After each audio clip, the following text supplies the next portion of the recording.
Good morning friends. आज हम class 11th chapter first introduction to accounting, ये class 11th का फर्स्ट चैप्टर है, उसके बारे में आज हम डिस्कशन करेंगे। Meanings of accounting. अकाउंटिंग का मीनिंग क्या होता है? यह एक आर्ट है। It is the art of recording, classifying, summarising. अभी हम इन वर्ड को देखेंगे कि इसका मीनिंग क्या होता है अकाउंट्स में। इन अ सिग्निफिकेंट मैनर, एक मैनर होता है जिसमें आपको इसको रिकॉर्ड करनी है, क्लासीफाइंग करनी है और समराइजिंग करनी है। इन टर्म ऑफ मनी, दो टर्म्स होती हैं, या तो वो पैसे में मनी में होगी या वो नहीं होगी, मनी में काइंड में होगी।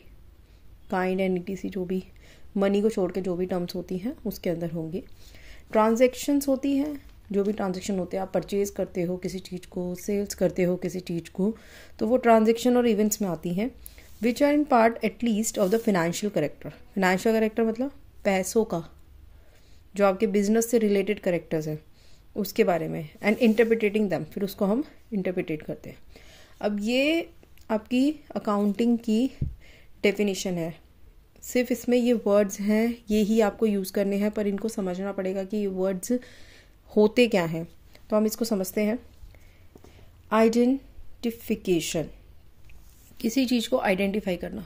क्या आइडेंटिफाई करना है कि ये हमारी अकाउंट से रिलेटेड ट्रांजैक्शंस हैं या नहीं है। अब अकाउंट से रिलेटेड ट्रांजैक्शंस आपकी कौन सी होगी? हम आइडेंटिफाई करेंगे ये बिजनेस ट्रांजैक्शन है या पर्सनल ट्रांजैक्शंस हैं। पर्सनल ट्रांजैक्शन है, नॉट रिकॉर्डिंग, हमारी बुक्स ऑफ अकाउंट्स में नहीं रिकॉर्ड होगा। बुक्स ऑफ अकाउंट्स मीन्स जो भी आप बुक्स बना रहे हैं अकाउंट्स में अपने हेल्प के लिए, बिजनेस के लिए, उसको बुक्स ऑफ अकाउंट्स कहते हैं।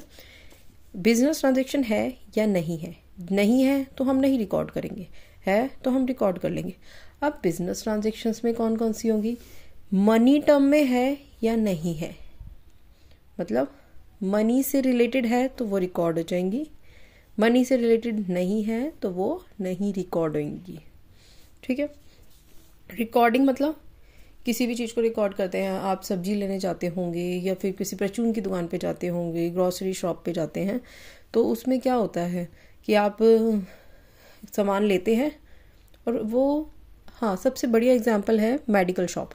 मेडिकल शॉप में आप मेडिसिन लेते हैं, अगर वो मेडिसिन का स्टॉक ख़त्म होने वाला है तो वो ऑनर क्या करता है, एक अपनी बुक्स में रिकॉर्ड कर लेता है कि मुझे ये स्टॉक मंगाना है या ये बिक गया है इतना, तो वो रिकॉर्डिंग की ट्रांजैक्शन हो जाती है।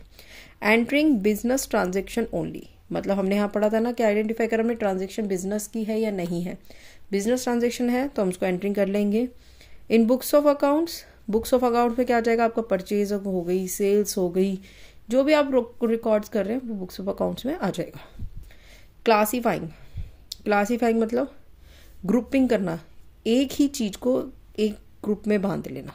जैसे परचेज की ट्रांजैक्शन है तो परचेज में लिख ली, सेल्स की है तो सेल्स में लिख ली, तो एक ग्रुप बना लिया हमने। तो ग्रुपिंग ट्रांजैक्शन ऑब्लिक एंट्रीज, मतलब ट्रांजैक्शन हो या एंट्रीज हो, ऑफ वन नेचर, कोई भी एक नेचर। जैसे परचेज का एक नेचर है तो परचेज का एट वन प्लेस, एक ही प्लेस में हमने रिकॉर्ड कर लिया तो हमें पता चल जाएगा हमारी परचेज कितनी हुई है और हमारी सेल्स कितनी हुई है। Summarising, summarising means classifying data, जो आपने ऊपर क्लासीफाई करा है वन नेचर का, एक ही प्लेस पे रिकॉर्ड्स करिए entries data in a manner which is understandable. एक तो आपको समझ में आना चाहिए, सामने वाले को भी समझ में आना चाहिए कि आपने किस तरीके से उसको रिकॉर्ड किया। And useful to internal, internal मतलब जो आपका मैनेजमेंट है, internal as well as external. External मतलब आपके इन्वेस्टर।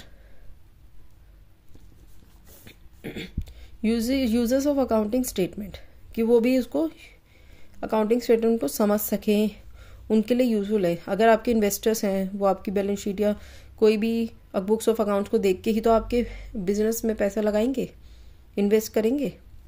तो हमारी उसमें क्या क्या आ जाएगा? समराइजिंग से हम बुक्स ऑफ अकाउंट बनाते हैं, trial balance, trading account, P&L account and balance sheet, ये सारी शीट्स आ जाएंगी।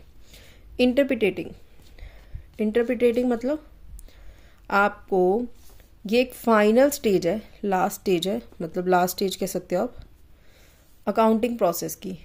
ये क्या हेल्प करती है अगर आप बुक्स ऑफ अकाउंट्स आप आइडेंटिफाई ढंग से करोगे, रिकॉर्डिंग ढंग से करोगे, उसको क्लासीफाइंग वन प्लेस पे परचेज में अगर आपने सेल्स नहीं डाल रखा है, सेल्स में परचेज नहीं डाल रखा है, सही से ढंग से रिकॉर्ड कर रखा है, फिर उसको आप समराइजिंग करोगे इस फॉर्म में, ये ट्रायल बैलेंस ट्रेडिंग अकाउंट और बैलेंस शीट में, तो इंटरप्रिटेटिंग क्या करेगा आपको फ्यूचर में बेटर वे करेगा डिसीजन लेने में, प्लानिंग करने में कि हम प्रॉफिटेबल हैं, प्रॉफिटेबल नेचर में हमारा बिजनेस जा रहा है या नहीं जा रहा है, और नहीं जा रहा तो क्यों नहीं जा रहा, हमें क्या स्टेप्स उठाने हैं।